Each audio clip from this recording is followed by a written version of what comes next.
ദൈവത്തിന്റെ അതിപരിശുദ്ധമായ നാമം വാഴ്ത്തപ്പെടട്ടെ. ഇന്നത്തെ നമ്മളുടെ അല്പനേരത്തെ ചിന്തയ്ക്കായി 1 യോഹന്നാൻ 1 അധ്യായം 7 വാക്യം. 1 യോഹന്നാൻ 1 അധ്യായം 7 വാക്യം. അവൻ വെളിച്ചത്തിൽ ഇരിക്കുന്നതുപോലെ നാം വെളിച്ചത്തിൽ നടക്കുന്നു എങ്കിൽ നമുക്ക് തമ്മിൽ കൂട്ടായ്മയുണ്ട്. അവന്റെ പുത്രനായ യേശുവിന്റെ രക്തം സകല പാപവും പോക്കി നമ്മെ ശുദ്ധീകരിക്കുന്നു. ഇന്നത്തെ നമ്മളുടെ വേദവാക്യത്തിൽ കൂടെ നമ്മൾ മനസ്സിലാക്കുന്ന ഒരു കാര്യമെന്ന് പറയുന്നത് ക്രിസ്തുവിലുള്ള ഒരു കൂട്ടായ്മ, നമുക്ക് മറ്റുള്ളവരുമായിട്ടുള്ള കൂട്ടായ്മ. നാം വെളിച്ചത്തിൽ നടക്കുന്നുവെങ്കിൽ നമുക്ക് തമ്മിൽ കൂട്ടായ്മയുണ്ടെന്ന് പറയുമ്പോൾ ദൈവം എന്ന വെളിച്ചത്തിൽ നമ്മൾ വസിക്കുന്നെങ്കിൽ നമ്മൾക്ക് ഒരു കൂട്ടായ്മയുണ്ട്. അതുപോലെ തന്നെ യേശുവിന്റെ രക്തം സകല പാപവും പോക്കി ശുദ്ധീകരിക്കുന്നു.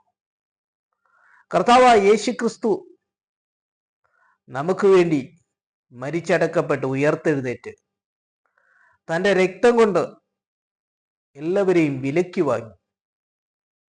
ഇവിടെ നമുക്ക് കാണുന്നത് ക്രിസ്തുവിലുള്ള ഒരു കൂട്ടായ്മയും അതുപോലെ തന്നെ ക്രിസ്തുയേശുവിലുള്ള ക്രിസ്തുയേശുവിന്റെ രക്തത്താലുമുള്ള വീണ്ടെടുപ്പിനെ കുറിച്ചാണ് ഇന്നത്തെ നമ്മളുടെ ദൈവിക ചിന്ത എന്ന് പറയുന്നത്. നമുക്കറിയാം, നമ്മളുടെ ലോകത്ത് ഇന്ന് സഭകളിലും മറ്റും ഒരു കൂട്ടായ്മയില്ലാത്ത ഒരു അനുഭവത്തിലൂടെ കടന്നു പോവുകയാണ്. കർത്താവായ യേശു ക്രിസ്തു എന്നാൽ പറയുന്നത് നിങ്ങൾ തമ്മിൽ തമ്മിൽ സ്നേഹിക്കണം എന്നതാണ്. അങ്ങനെ നമ്മളുടെ സഭയിൽ തമ്മിൽ സ്നേഹിക്കുമ്പോൾ ഒരു കൂട്ടായ്മ ഉണ്ടാകും. അങ്ങനെ നാം വെളിച്ചത്തിൽ നടക്കുന്നു എന്നുള്ള ഒരു യഥാർത്ഥമായ ആത്മീയ കാര്യത്തിലേക്ക് കടന്നു വരികയാണ്. സ്നേഹം എന്ന് പറയുന്നത് വചനപ്രകാരം സഭകളിൽ ഏറ്റവും പ്രാധാന്യമുള്ള കാര്യമാണ്. യേശുവിന്റെ ഒരു വലിയ കൽപ്പനയാണ് നിങ്ങൾ തമ്മിൽ സ്നേഹിക്കണം എന്നുള്ളത്. നമ്മളുടെ സമൂഹത്തിൽ നമ്മളായിരിക്കുന്ന ഇടത്തിൽ എല്ലാവരും തമ്മിൽ സ്നേഹിച്ചു കഴിയുമ്പോൾ നമ്മൾക്ക് ദൈവത്തായ ക്രിസ്തു എന്ന വെളിച്ചത്തിൽ ഒരു കൂട്ടായ്മ ഉണ്ടാകും. കൂട്ടായ്മ എന്ന് പറയുന്നത് അത്യന്താപേക്ഷികമായ ഘടകമാണ്. കൂട്ടായ്മ എപ്പോഴാണ് നശിക്കുന്നതെന്ന് ചോദിച്ചാൽ തമ്മിൽ ഭിന്നതയുണ്ടാകുമ്പോൾ, അഭിപ്രായ വ്യത്യാസങ്ങൾ ഉണ്ടാകുമ്പോൾ, തമ്മിൽ പകയുണ്ടാകുമ്പോൾ, അവിടെയെല്ലാം കൂട്ടായ്മ നശിക്കുന്ന ഒരു അവസ്ഥയാണ് നമുക്ക് കാണുവാൻ സാധിക്കുന്നത്. എന്നാൽ ക്രിസ്തുവിലുള്ള കൂട്ടായ്മ എന്ന് പറയുന്നത് അത്യന്താപേക്ഷികമായ ഘടകമാണ്. നമുക്കറിയാം, അപ്പോസ്തലന്മാരൊക്കെയും അവർ ദൈവിക വചനത്തിലൂടെ ഏറ്റവും അധികം ശക്തിപ്പെട്ട് അവരുടേതായ രോഗസൗഖ്യങ്ങളിലൂടെയും പരിശുദ്ധാത്മാവിന്റെ ശക്തിയിലൂടെയും മുന്നോട്ട് പോയവരാണ് അപ്പോസ്തലന്മാർ. അങ്ങനെ അപ്പോസ്തലന്മാർക്ക് ഒരു കൂട്ടായ്മ ഉണ്ടായിരുന്നു. പെന്തക്കോസ്ത് നാൾ വന്നപ്പോൾ അവർ മാളികമുറിയിൽ ഒരുമിച്ചിരുന്ന് ദൈവത്തെ സ്തുതിച്ചപ്പോൾ ദൈവത്തിന്റെ പരിശുദ്ധാത്മാവ് അവരിൽ വരികയും അവർ പുതിയ ഭാഷകളിൽ സംസാരിക്കുകയും അതുപോലെ പിളർന്ന നാവ് എന്ന് പറഞ്ഞ ദൈവത്തിന്റെ അഗ്നിനാവ് അവർക്ക് വെളിപ്പെടുകയും ചെയ്തു. അങ്ങനെ അവർ വലിയ ഒരു അഭിഷേകത്തിലായി. എന്താണ് ആ അഭിഷേകത്തിന്റെ യഥാർത്ഥ രഹസ്യം എന്ന് പറയുന്നത്? അപ്പോസ്തലന്മാർ തമ്മിലുള്ള കൂട്ടായ്മ. തങ്ങളുടെ ഗുരുവായ ക്രിസ്തുവിൽ അവർക്ക് ഒരു കൂട്ടായ്മ ഉണ്ടായിരുന്നു. അങ്ങനെ അവർ വെളിച്ചത്തിൽ ഇരുന്നവരായിരുന്നു. ദൈവം എന്ന് പറയുന്നത് വെളിച്ചമാകുന്നു എന്നാണ് വചനത്തിൽ എഴുതിയിരിക്കുന്നത്. അപ്പോൾ ആ ക്രിസ്തു ആകുന്ന ആ വെളിച്ചത്തിൽ അപ്പോസ്തലന്മാർ മാളികമുറിയിൽ ഒരുമിച്ചിരുന്ന് കൂട്ടായ്മ ആചരിച്ചപ്പോൾ അവർ തമ്മിലുള്ള ആ ഐക്യത എന്ന് പറയുന്നത് വളരെ വലുതായിരുന്നു. ഇതാണ് കൂട്ടായ്മയെ കാണിക്കുന്നത്. നാം വെളിച്ചത്തിൽ നടക്കുന്നു എങ്കിൽ നമുക്ക് തമ്മിൽ കൂട്ടായ്മയുണ്ടോ? അപ്പോസ്തലന്മാർ കൂടിയിരുന്ന് ആ ദിവസം ആരാധിച്ചപ്പോൾ അവർ തമ്മിൽ ഒരു കൂട്ടായ്മ ഉണ്ടായിരുന്നു. ആ കൂട്ടായ്മയിലാണ് ദൈവം അവർക്ക് ഒരു പ്രത്യേക രീതിയിൽ അവർക്കൊരു അഭിഷേകം കൊടുത്തത്. അഗ്നിനാവുകൾ അവരിൽ പതിച്ചപ്പോൾ അവർ പ്രവചിക്കുന്നവരായി മാറി, അവർക്ക് അഭിഷേകമുള്ളവരായി, അവർ ദൈവിക ശക്തിയുള്ളവരായി മാറി. ഇവിടെ കാണുന്നത് ക്രിസ്തുവിലുള്ള ഒരുമിച്ചുള്ള ഒരു കൂട്ടായ്മയാണ്. ഈ അപ്പോസ്തലന്മാരുടെ കൂട്ടായ്മയിൽ അവർ ശക്തി പ്രാപിച്ചു. അവർ പിന്നീട് പല സ്ഥലങ്ങളിലേക്ക് പലരായി പോയി സുവിശേഷം അറിയിച്ചപ്പോൾ അവർക്ക് വലിയ വലിയ ആത്മീക വിടുതലുകൾ കിട്ടിയതായി നമുക്ക് കാണുവാൻ സാധിക്കും. നമ്മുടെ സഭയ്ക്കകത്ത് നമ്മൾ ഒരുമിച്ചിരുന്ന് ഏക മനസ്സോടെ ദൈവത്തെ വാഴ്ത്തുമ്പോൾ ക്രിസ്തുവിലുള്ള ആ വെളിച്ചത്തിലുള്ള ആ നടത്തിപ്പ് നമുക്കുണ്ടാകും. അങ്ങനെ നമുക്ക് തമ്മിൽ ഒരു കൂട്ടായ്മ ഉണ്ടാകും. ഇതാണ് നമുക്ക് ഇന്നത്തെ ആദ്യമായിട്ട് നമ്മൾ ചിന്തിക്കേണ്ടുന്ന ഒരു വിഷയം. അതുകൊണ്ട് സഭയ്ക്കകത്ത് തമ്മിൽ നമ്മൾ സ്നേഹിക്കുന്നുവെങ്കിൽ ആ വെളിച്ചത്തിൽ നമ്മൾ നടന്നു ആ വെളിച്ചത്തിലെ കൂട്ടായ്മ, ക്രിസ്തുവിലുള്ള കൂട്ടായ്മ നമുക്ക് ഉണ്ടാകുമ്പോൾ അപ്പോസ്തലന്മാരെ പോലെ നമ്മൾ അഭിഷേകമുള്ളവരായി മാറും. ഈ ഒരു വലിയ സന്ദേശമാണ് നമുക്ക് ഇവിടെ കാണുവാൻ സാധിക്കുന്നത്. നമ്മുടെ ജീവിതത്തിനകത്ത് നമ്മൾ ഏത് മേഖലകളിലായിരിക്കും നാം വെളിച്ചത്തിൽ നടക്കണം. ക്രിസ്തു എന്ന വെളിച്ചത്തിൽ നമ്മൾ നടക്കണം. അങ്ങനെ നമുക്ക് കൂട്ടായ്മ ഉണ്ടാകും. അങ്ങനെ ക്രിസ്തുവുമായിട്ടുള്ള കൂട്ടായ്മ ഉണ്ടാകും. തമ്മിൽ സഹകരണം ഉണ്ടാകും. അപ്പോൾ അപ്പോസ്തലന്മാരിൽ വെളിപ്പെട്ട ദൈവത്തിന്റെ അഭിഷേക ശക്തി നമ്മളിലേക്ക് കടന്നു വരും. രണ്ടാമതായി നമുക്ക് കാണുന്നത് യേശുക്രിസ്തുവിന്റെ രക്തം കഴുകുന്നതാണ്. നമ്മുടെ പാപങ്ങളെ കഴുകുന്നതാണ്. അവന്റെ പുത്രനായ ക്രിസ്തുവിന്റെ രക്തം നമ്മളെ കഴുകി ശുദ്ധീകരിക്കുന്നു. യേശുവിന്റെ രക്തം എന്ന് പറയും നമ്മുടെ പാപങ്ങളെ കഴുകുവാൻ ശക്തിയുള്ളതാണ്.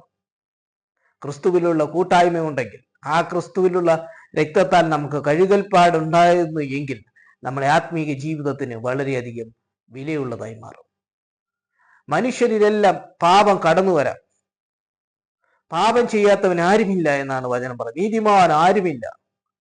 എന്നിൽ പാപമില്ല എങ്കിൽ സ്വയമായി വഞ്ചിക്കുന്നു എന്നാണ് വചനം പറയുന്നത്. മനുഷ്യന്റെ ജീവിതത്തിലേക്ക് ഏതെങ്കിലും മേഖലയിൽ കടന്നു പോകുമ്പോൾ അവർക്ക് പാപം കടന്നു വന്നു എന്ന് വരാം. എന്നാൽ ആ പാപത്തെ കഴുകി ശുദ്ധീകരിക്കുന്നതാണ് നമ്മുടെ കർത്താവായ യേശുക്രിസ്തുവിന്റെ രക്തം എന്ന് പറയുന്നത്. ബ്ലഡ് ഓഫ് ജീസസ് ക്രൈസ്റ്റ് എന്ന് പറയുന്നത് വളരെ ഇമ്പോർട്ടന്റ് ആയ ഒരു കാര്യമാണ്. യേശുവിന്റെ രക്തം സകല പാപത്തെയും കഴുകി ശുദ്ധീകരിക്കുന്നു. അതുകൊണ്ട് എല്ലാ മനുഷ്യരിലും ദൈവതേജസ് നഷ്ടപ്പെട്ട ഒരവസ്ഥയിലാണ് ഇന്നത്തെ സമൂഹം അല്ലെങ്കിൽ ഇന്നത്തെ ലോകം കടന്നുപോയിക്കൊണ്ടിരിക്കുന്നത്.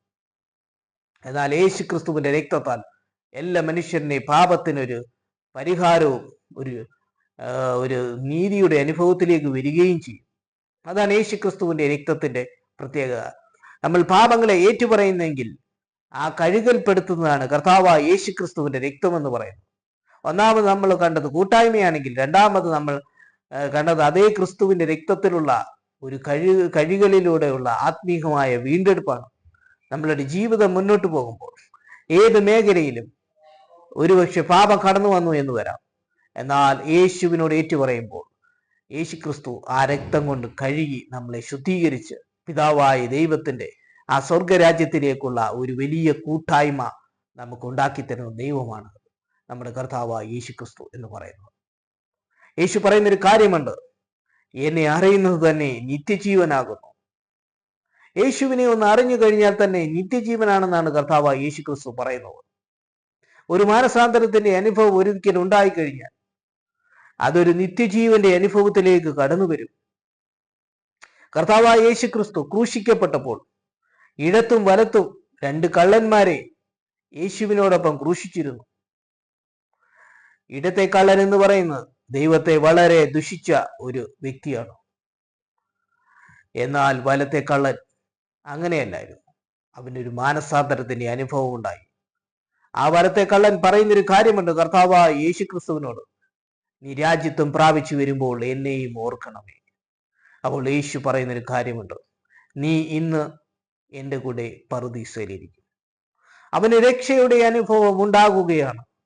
അവൻ മാനസാന്തരത്തിന്റെ അനുഭവത്തിലേക്ക് കടന്നു വരികയാണ് ഈ വലത്തെ കള്ളൻ എന്ന് പറയുന്നത്. ഈ ക്രൂശിക്കപ്പെട്ട് കിടക്കുന്ന തന്നോടൊപ്പം ക്രൂശിൽ കിടക്കുന്ന കർത്താവായ യേശുക്രിസ്തു എന്ന് പറയുന്ന നിത്യരക്ഷകനാണെന്ന് ആ കള്ളന് മനസ്സിലായി. അവന്റെ ജീവിതത്തിനകത്ത് അവനൊരു പക്ഷേ എന്റെ ജീവിതത്തിൽ മോഷണത്തിന്റെ അനുഭവം വന്നിട്ടുണ്ട്. ചിലപ്പോൾ അവന്റെ ജീവിതത്തിന്റെ ബലഹീനതകൾ കൊണ്ട് കടന്നു വന്നതായിരിക്കാം. എങ്ങനെയാണെങ്കിലും അവൻ പാപത്താൽ പിടിക്കപ്പെട്ടു. എന്നാൽ പാപത്തെ കഴുകുന്ന കർത്താവായ യേശുക്രിസ്തുവിനോടൊപ്പമാണ് ആ കള്ളൻ ക്രൂശിക്കപ്പെട്ടത്. ആ കർത്താവായ യേശുക്രിസ്തുവിനോട് ആ നിത്യജീവന്റെ ആ പിതാവായ ദൈവത്തിന്റെ പുത്രനായ ക്രിസ്തുവിനോടൊപ്പം ആ കള്ളൻ കിടക്കുമ്പോൾ ആ കള്ളന്റെ ജീവിതത്തിനകത്ത് ഒരു മാനസാന്തരത്തിന്റെ അനുഭവമാണ്. എന്നെയും ഓർക്കണമേ. അപ്പോൾ യേശു പറയുന്നതാണ്, എൻ്റെ കൂടെ പറുദീസയിലിരിക്കും ഇന്ന് നീ എന്ന് പറയുന്നതിന്റെ അർത്ഥം യേശു ക്രിസ്തുവിന്റെ ക്രൂശീകരണത്തിലൂടെ, ആ രക്തത്തിലൂടെ ആ കള്ളനെ മാനസാന്തരത്തിന്റെ അനുഭവത്തിൽ കൊണ്ടുവന്ന് അവനൊരു രക്ഷ കൊടുക്കുന്നതാണ്.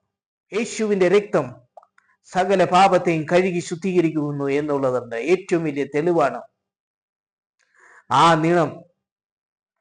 നിണത്താൽ, ആ ക്രൂശിക്കപ്പെട്ട ക്രിസ്തുവിന്റെ അനുഭവത്താൽ ആ വലത്തെ കള്ളനെ നിത്യജീവന്റെ അനുഭവത്തിൽ, അല്ലെ പറുദീസയിലേക്ക് എത്തിക്കുന്ന അവസ്ഥയാണ് നമുക്ക് കാണുന്നത്. യേശു പറഞ്ഞിരിക്കുന്ന കാര്യം എന്താണ്? എന്നെ അറിയുന്നത് തന്നെ നിത്യജീവനാകുന്നു. ആ ക്രൂശിൽ കടന്ന് ജീവിതത്തിന്റെ അവസാനത്തെ നാഴികയിൽ പോലും ആ കള്ളൻ യേശുവിനെ അറിഞ്ഞപ്പോൾ, ഒരു നിമിഷം കൊണ്ട് യേശുവിനെ അറിഞ്ഞപ്പോൾ അവന് നിത്യജീവൻ കിട്ടി. യേശുവിന്റെ രക്തത്തിലുള്ള ഒരു കഴുകലിന്റെ അടിസ്ഥാനത്തിൽ അവനൊരു നിത്യജീവൻ കിട്ടി. യേശുവിൽ വിശ്വസിച്ചതുകൊണ്ട്, ദൈവപുത്രനാണെന്ന് വിശ്വസിച്ചതുകൊണ്ട്, രാജ്യത്വമുള്ളവനാണെന്ന് വിശ്വസിച്ചതുകൊണ്ട് ആ കള്ളന് ഒരു നിത്യത കിട്ടി. ഇവിടെ കാണുന്നത് യേശു പറയുന്ന ഒരു കാര്യം, എന്നെ അറിയുന്നത് തന്നെ നിത്യജീവനാകുന്നു. അവസാന നാഴികയിൽ പോലും യേശുവിനെ അറിഞ്ഞെങ്കിൽ നിന്റെ ജീവിതത്തിനകത്ത് ഒരു വിടുതലുണ്ടെന്നുള്ള ഏറ്റവും വലിയ സന്ദേശമാണ്. അതുകൊണ്ട് ഞാൻ പറയുക, നമ്മുടെ ജീവിതത്തിനകത്ത് ഏറ്റവും അവസാനത്തെ നാഴികയിൽ പോലും ആ കർത്താവായ യേശു ക്രിസ്തുവിന്റെ അടുക്കിലേക്ക് കടന്നു വരുന്നുവെങ്കിൽ, അവനെ ഒന്ന് അറിയുന്നു എങ്കിൽ നമുക്കൊരു നിത്യജീവന്റെ അനുഭവമുണ്ട്. നമ്മുടെ പാപങ്ങളെ ഒരുപക്ഷെങ്കിൽ നമ്മൾ ഏറ്റുപറയുന്നു എങ്കിൽ, ഏതെങ്കിലും മേഖല നമ്മൾ പാപം വന്നു എങ്കിൽ ഏറ്റുപറയുന്നെങ്കിൽ, ആ നിണത്താൽ, ആ ക്രൂശിക്കപ്പെട്ട ക്രിസ്തുവിന്റെ രക്തത്താൽ നമ്മെ കഴുകി ശുദ്ധീകരിച്ച് നമ്മളെ നിത്യതയിലെത്തും. യേശുവിന്റെ രക്തം നമ്മുടെ പാപങ്ങളെ കഴുകുന്നു എന്നുള്ളത് തെളിവാണ് ഈ ക്രൂശിക്കപ്പെട്ട വലത്തെ കള്ളന്റെ അവസാനത്തെ നിത്യരക്ഷ എന്ന് പറയുന്നത്. എന്നെ അറിയുന്നത് തന്നെ നിത്യജീവനാകുന്നു. അപ്പോൾ നമ്മളെ ജീവിതത്തിനകത്ത് നമ്മുടെ മുന്നോട്ട് പോകുമ്പോൾ രണ്ട് ഘടകങ്ങളാണ് ഇന്നത്തെ വാക്യത്തിലൂടെ നമുക്ക് ലഭിച്ചിരിക്കുന്നത്. അത് ക്രിസ്തുവിലുള്ള നമ്മുടെ കൂട്ടായ്മ, തമ്മിൽ സ്നേഹിക്കുന്നുവെങ്കിൽ, ആ വെളിച്ചത്തിൽ നടക്കുന്നുവെങ്കിൽ നമുക്ക് കൂട്ടായ്മ ഉണ്ടാകും, ക്രിസ്തുവിലുള്ള നമ്മളുടെ കൂട്ടായ്മ. അതുപോലെ തന്നെ യേശുവിന്റെ രക്തത്താലുള്ള നീതീകരണവും വിടുതലും. ഈ രണ്ട് ഘടകങ്ങളാണ് നമ്മൾ ഇന്ന് കണ്ടത്. ഹാബേലിന്റെ രക്തത്തെക്കാൾ ഗുണകരമായി സംസാരിക്കുന്നതാണ് ഈ പുണ്യാഹ രക്തം എന്ന് പറയുന്നത്. യേശു പറഞ്ഞിരിക്കുന്ന, പലരോട് പറഞ്ഞിരിക്കുന്ന ഒരു കാര്യമുണ്ട്, നിന്റെ പാപങ്ങൾ മോചിച്ചിരിക്കുന്നു, നിന്റെ കിടക്കിയെടുത്ത് നടക്കുക. ഭൂമിയിൽ മനുഷ്യപുത്രന് പാപങ്ങളെ മോചിപ്പാനുള്ള അധികാരമുണ്ട്. അതുകൊണ്ടാണ് പറയുന്നത്, നിന്റെ കിടക്കിയെടുത്ത് നടക്കുക, നിന്റെ പാപങ്ങൾ മോചിച്ചിരിക്കുന്നു എന്നൊക്കെ പല സ്ഥലങ്ങളിൽ പറയുന്നതായിട്ട് നമുക്ക് കാണുവാൻ സാധിക്കുന്നു.